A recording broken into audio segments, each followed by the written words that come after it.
সন্দেশখালীর প্রতিবাদী মুখ পিয়ালি ওরফে মাম্পি এবং পিয়ালির ক্ষেত্রে হাইকোর্টের নির্দেশ অবিলম্বে তাকে মুক্তি দিতে হবে এবং পাশাপাশি শুনানি চলাকালীন পিয়ালির গ্রেফতারিতে নিম্ন আদালত ও প্রশাসনের ভূমিকায় বিস্মিত প্রকাশ করেছিলেন বিচারপতি কোল। কিন্তু গতকাল ছাড়া পাননি মাম্পি। তবে কি তিনি গভীর ষড়যন্ত্রের শিকার হয়েছিলেন? প্রশ্ন ওয়াকিবহাল মহলের। আজ কখন পাবেন মুক্তি, সেদিকেই আমাদের নজর থাকবে। মাম্পি দাসের জামিন এবার হাইকোর্টের। অভিরূপা, আমি আবারও তোমার কাছে আসবো। তুমি রয়েছো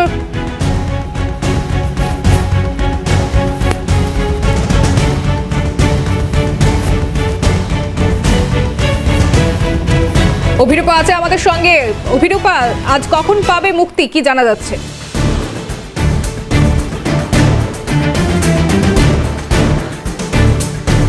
দেখো, পেপার বক্স বাকি রয়েছে, যেহেতু নিয়ম রয়েছে যে কলকাতা হাইকোর্টের অর্ডার গতকাল পাওয়া হয়েছে এবং সার্ভারে প্রায় 7:30 নাগাদ দেওয়া হয়েছিল, অর্থাৎ প্রকাশ্যে এসছে সেই অর্ডার 7:30 পর। তাই সেই নির্দেশনামা এখনো পর্যন্ত কার্যকর করতে হলে বাকি যে কার্যক্রমগুলো রয়েছে, যেমন এখানে আসবে পিয়ালি দাসের সই করবে, বেল পেপারে সই করবে এবং সেই বেল পেপার নিয়ে যাবে নিম্ন আদালতে। নিম্ন আদালত থেকে ম্যাজিস্ট্রেটের সই হবে এবং তারপর সেখান থেকে এখানে এসে সেই পেপার জমা দিয়ে জেল থেকে নিয়ে যাওয়া হবে পিয়ালি দাসকে।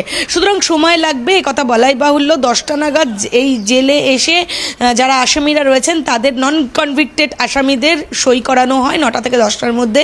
আর কিছুক্ষণের মধ্যেই সেই ওয়াক শুরু হয়ে গেলে তারপর জেলা আদালতে যেতে হবে তাদের, এবং তারা গিয়ে সেই পেপার বক্স করে তারপরে ফিরে এসে এই জেলে কাগজ জমা দিলেই মাম্পির মুক্তি হবে, কথা বলাই বাহুল্য। সুতরাং এটা পুরোটা কমপ্লিট হতে যতক্ষণ সময় লাগে ততক্ষণ সময় নেবেন।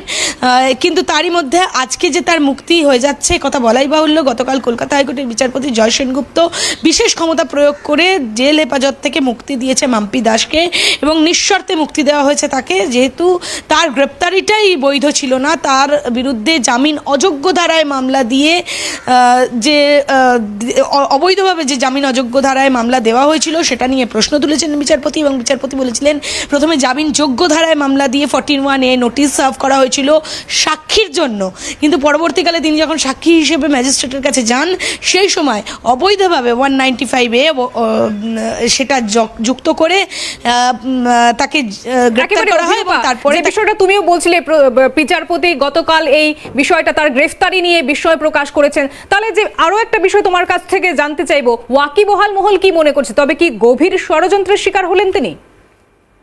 অভিরূপা, তোমার কাছে আবারও ফিরবো। যে বিষয়টা আমি তোমার থেকে জানতে চাইছিলাম, যেমনটা তুমি বলছিলে যে গতকাল প্রধান বিচারপতি তিনি কিন্তু বিস্ময় প্রকাশ করেছিলেন তার গ্রেফতারিতে, তাহলে ওয়াকিবহাল মহল কি ভাবছে? তবে কি গভীর ষড়যন্ত্রের শিকার হয়েছেন? তাকে কি কোথাও ফাঁসানো হয়েছে?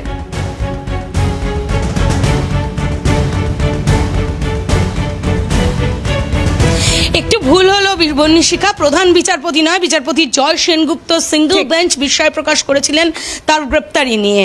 তার শুধু গ্রেপ্তারি নিয়ে না, 195A এই ধারাটি যুক্ত করা নিয়ে বিস্ময় প্রকাশ করেছিলেন এবং বলেছিলেন যে মাম্পিকে এই মুহূর্তে আটকে রাখা হয়েছে কেন, পিয়ালি দাসকে এই মুহূর্তে আটকে রাখা হয়েছে কেন, কোন প্রসিডিওরে তাকে আটকে রাখা হয়েছে, এ নিয়ে প্রশ্ন করা হয়েছিল।